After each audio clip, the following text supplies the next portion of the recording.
waa burburkii ka dhashay weerarkii ugu xumaa ee abid ka dhaca Soomaaliya waxa uu ahaa mid galaaftay nolosha dad fara badan reebayna xusuus lama iloobaana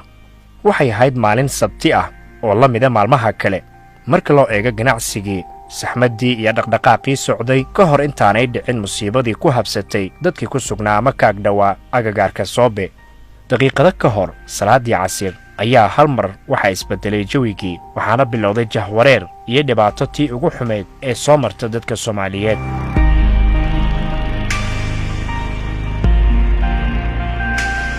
afariyo tobankii Oktoobar 2017 waxay noqotay maalin aan ka go'aynin xusuusta iyo qalbiyada ummadda Soomaaliyeed gaar ahaan dhibanayaasha weerarkii ugu xumaa ee ka dhaca qaaradda Afrika inta la xasuusto sanadooyinkii ugu dambeeyay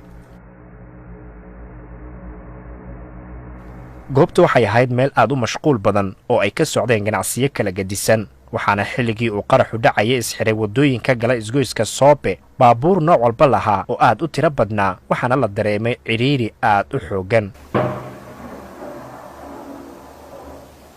khubaradu waxay ku tilmaameen baabuurka loo adeegsaday qaraxa inuu ahaa nooca kuwa xamuulka ah kaasi oo laga soo buuxiyay 100 kilogram oo waxyaabaha qarxa noocyadii ugu halista badnaa wuxuuna u ahaa bay yiraahdeen qaraxaasi mid lagu sameeyay gacanta 2 sano kadib musiibadii Soobe waxaynu dib u eegi doonaa nolosha dadkii uu saameeyay qaraxa aragtida dadkii ka qayb qaatay gurmadka iyo in la fuliyay iyo in kale ballanqaadyadii la sameeyay iyo talooyinkii la soo jeediyay weerarka kadib نم إسلام نم مسلم نم شجاع ما سلام وحيلاي نم إسلام نم شجاع ما سلام ومدة يلاي لو بقول سد بقول غفورة بعدين لا شم بقول waxay qaadatay maalmo in meydadka laga soo saaro burburka dhismooyinkii dumay hoostooda waxaana la aaminsan yahay inay jiraan dad badan oo xitaa jirkooda uu baaba'ay arrintaasi oo loo sababeeyay xoogga iyo awoodda uu lahaa qaraxaasi iyo halista kiimikada waxyaabaha laga sameeyay qaraxaasi in la hubiyo tirada rasmiga ah ee dhimashada iyo dhaawaca ka dhashay qaraxa Soobe ayaa iyaduna qaadatay muddo 5 bilooda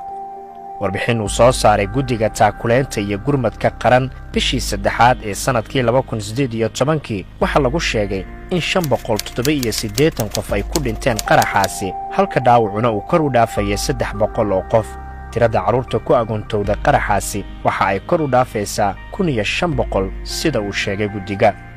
inta badan dadkii ku waxyeelooba qaraxa waxa loo kala qaaday wadamada dibadda halkaasi oo loogu fuliyay daaweyn iyo daryeel jugta ma maqal waxay ugu dhacay jugta iyo nabarkay gaari ma xasuusto anigoo waxay ugu dhaceen baan arkay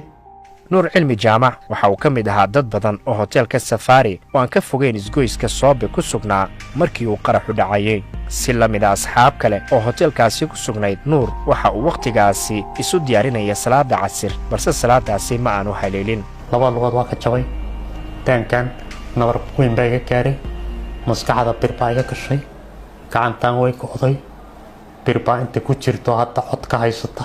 oo hadda weli ku jirta kulli sida la sheegay static fairlekii dawladda Turkiga baa gurmad samaysay inay dadkii qaato waa la qaaday moogay Turki baa leekii 28 bari kadib baa ilaahay maskaxdiisa xushay marka waa yaabay meeshaan joogo kadib waxaan ogaaday inaan Turkiga joogo nuur haatan waxa uu dib ugu soo laabtay Muqdisho inkastoo uu aaminsan yahay inuu yahay nin nasiib badan oo ka badbaaday qaraxa isla markaana helay daweyn haddana weli noloshiisa wax badan ayaa iska bedelay welina waxa uu la tacaalayaa dhibkii soo gaaray isbitaal Digfaar baan galay kadib oo bukaanaan ahaa dhaawacii waa igu yaalay labada lugood jabkii birihii baa ku jiray laakiin biro kale la soo kalsho gudaha ku jira lugta qayb baa dhaawac ahayd oo hilibku ka maqnaa marka Digfaar baan waxaan helay 5 bilood dawladda Soomaaliya gurmad bay samaysay gaar ahaan waxaa gurmad sameeyey gudoomiyaha gobolka Banaadir Maxamed Taabit baa la oran jiray naastiisa aniga aqoon uma lahayn laakiin gudoomiye Taabit baa dadkii gurmadka sameeyay ka mid ahaa gaar ahaan aniga asaga qaaday isbitaalkaas ay soo saaray diyaaraddan asaga ay saaray gacantiisa uu qaaday mana aqoon marka waa mahadcelinaa aad baan u mahadcelinaa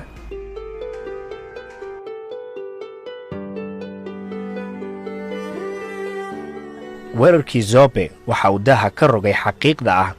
in magaalada Muqdisho ee caasimadda aanay u diyaarsanayn la tacaalida mushkiladaha iyo wax ka qabashada xaaladaha degdega ah markii uu qarax u dhacay waxa adkaatay in markiiba gurmad loo helo dhibanayaashii goobtii ayaa waxay noqotay meel la geli waaye waxaa sii kacay oo si xawliya u fiday dab ka dhashay qaraxa oo saameeyay guryo badan oo ka agdhawaa goobta qaraxa waxaan rabaa inaan mahad ballaaran u jeediyo baaqii xala aan jeediyey oo aan dadka Muqdisho degan uga codsaday inay dhiigooda shubaan isku soo baxaan markii uu dareemay xaaladii adkeed ee waqtigaasi taagneed waxaa qasab ku noqotay gudoomiyihii gobolka Banaadir ee waqtigaasi oo isla markaana ahaa duqii magaalada Muqdisho Thabit Cabdi Maxamed inuu baaq ka jeediyo warbaahinta uu ku baaqo in loo gurmado dadka dhibaatadu gaadhay boqolaal qof oo u badan dhalinyaro ayaa saacado yar gudahood waxa ay ku ajiibeen baaqaasi kuwaasi oo isugu jiray kuwa dhiig ku deeqay iyo kuwa kale oo ka qayb qaatay gurmadka iyo samata bixinta dhibanayaasha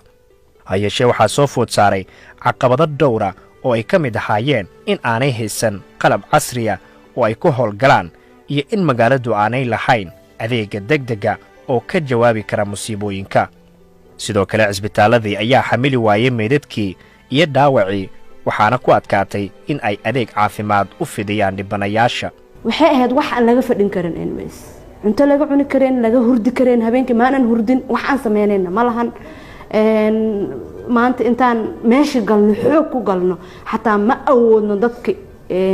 u baahnaa caawinaad inaan caawino Fahmo Xasan waxa ay ka mid ahayd da'yartii ugu horreysay ee u soo baxay gurmadka waxa ay xubin ka noqotay guddiga taakuleenta ee gurmadka qaran waxa ay hagaysay xaruntii loo sameeyay gargaarka iyo in lagu baahiyo macluumaadka dadka warkooda la raadinayo balse hawshaasi ma aanay ahayn mid sahlan ani waxaan sidii kala waxaan joogo qaybta ugu darneed ugu xanuunka badneed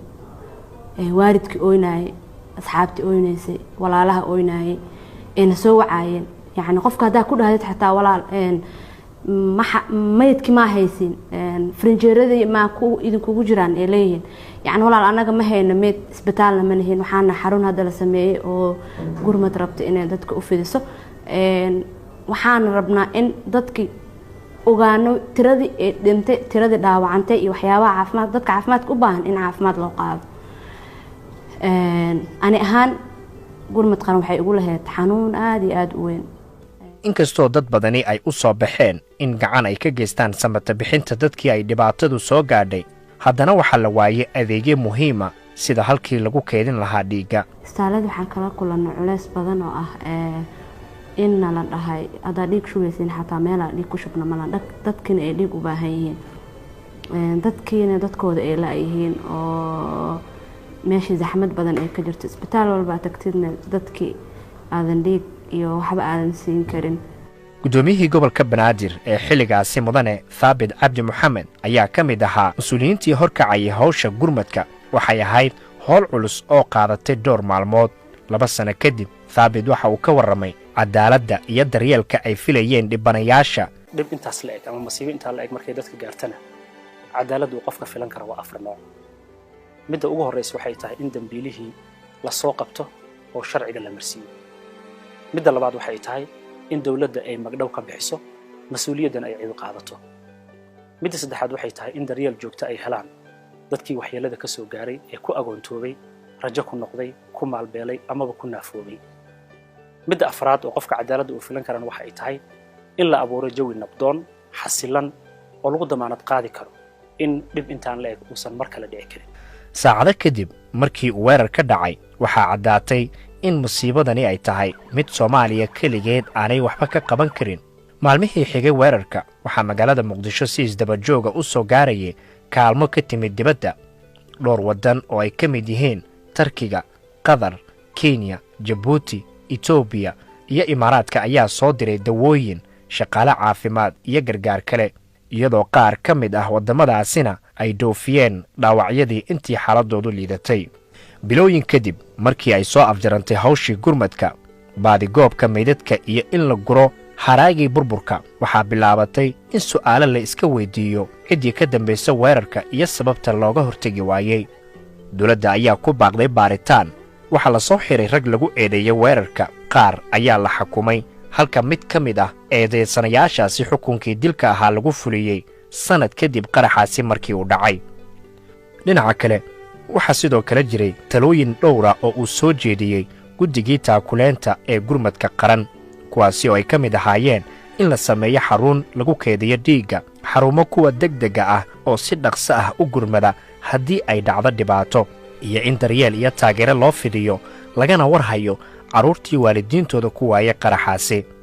haddaba waxaa la isweyddiinayaa 2 sanno kadib ma jiraan wax casharro ah oo laga bartay weerarkaasi maxaase laga fuliyey talooyinkii la soo jeediyey inaan agoontii zooba wax loo maanta joogtaa ay qaataan ina jirin aadaan uga xunnahay ka gudi ahaan waxaan ugu baaqi lahaynay haddii codkaanu gaari karaayo dowladda Soomaaliya iyo bulshada Soomaaliyeedba inaan la ilaabin agoontii zooba iyo kuwa kale midka ahaa oo sanduuq lagu taakuleeyo dhibanayaasha Soomaaliyeed ayagoo waxay galsadaan ina jirin la beegsaday in dowladda Soomaaliya sameeysan marka lagu baaqayna ganacsatada iyo bulshada Soomaaliyeedna inayna ilaabin agoontaas fursadaha la layacay si kastaba lagu layaco ayay ka mid tahay oo eeda in bangi dhiiga la sameeyo taladayna lama sameeyno in la sameeyo xarun joogto ah dad mas'uuliyiin ay maamulayaan oo loo doortay haddii u diyaarsan ka hortigidda amba ka daba tegidda masiibooyinka inay jirto oo dadka wajiyadooda bulshadu ay taqaanay leeqaan ah ee aan la samaynin waa ayaan daro in aan wax laga baranin masiibadii zoobo oo islahayna waxa laga bartay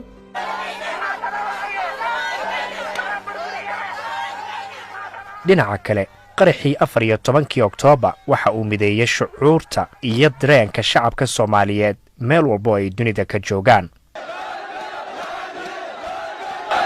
marka laga reebay in shacabku ay ku deeqeen malaayiin dollar oo gargaar ahaa haddana si gaar ah waxa loo xusi karaa in kumanaan kun oo dhalinyaro ah markii ugu horreysay ay ku dhiiradeen in ay isugu soo baxaan waddooyinka caasimadda maadaama dhibkaan uuna soo gaaray midnimaan uga bixi karnaa waa maalintii midnimada 14 Oktoobar dhaqdhaqaaqiisa waa maalintii midnimada waxa ay diyaar u ahaayeen in naftooda ay u huraan difaaca dalka iyo dadka haddaba 2 sanno kadib waxaa la isweydiinayaa ma laga faa'iidaystay dareenkaasi awooddii iyo heelankii ay muujiyeen da'yartaasi ani ma isdhahaynin dhalinyaradan maanta hawsha intaas la qabatay aa la sii dayn doona yani waxaa laga dhigan doonaa isdhahaya dad lagu duulo mar walba oo laga dhigto maxaa la dhihi jiray waxyaabihii lagu duuli lahaa taas may dhicin lagama faa'iidaysan sheekadii meeshaasay yani ku dantay waxaa hubaal ah haddii runtii laga faa'iidaysan lahaa maalinta in ay horseedi lahayd nabad waarta sidoo kale la soo afjari lahaa argagixisada al-shabaab maanta waxayna hor yaalla ma quusanayno oo naxariista alla lagama quusto damiirta ummadda Soomaaliyeed lagama quusto falkaas nagu dhacay oo maanta ay tahay inaan ku xusuusanno gurmadkii ummadda Soomaaliyeed iyo dhibtii ummadda gaartay iyo sidoo kale inaan ku xusuusanno in uu jiro cadow argagixisa oo al-shabaab ah oo mar walba jecel inuu sidaa noo gumaado ayaa waxay tahay in dib dadkii la isugu raadiyo enerjigii la dhaliyo